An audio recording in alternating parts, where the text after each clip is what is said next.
ડભોઈ હાલના દિવસોમાં રાજ્યભરમાં નદી તળાવોમાં મગર દ્વારા માણસો પર હુમલો કરવાની અને ખેંચી જવાની ઘટનાઓમાં ચિંતાજનક વધારો થયો છે. આવી જ એક ભયાનક અને જીવલેણ બેદરકારી ડભોઈ તાલુકાના તરસાણા ગામે આવેલા તળાવમાં જોવા મળી રહી છે.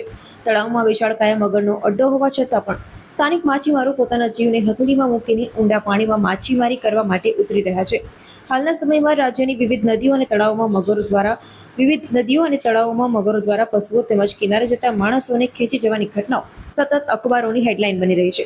આવી સ્થિતિમાં તરસાણા ગામના માછીમારો જાણી જોઈને મોતના મોંમાં જઈ રહ્યા હોય તેવા દ્રશ્યો સામે આવ્યા છે.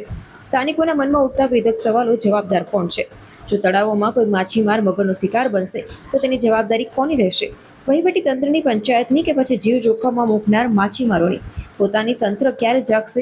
શું તંત્ર કોઈ મોટી દુર્ઘટના બને તેનું રાહ જોઈ રહ્યું છે? હવે તળાવ ફરતે ચેતવણી અને પેટ્રોલિંગ જરૂરી. ગામના જાગૃત નાગરિકોની માંગ છે કે વન વિભાગ અને સ્થાનિક વહીવટી તંત્ર દ્વારા તાત્કાલિક ધોરણે આ બાબતે હસ્તક્ષેપ કરે.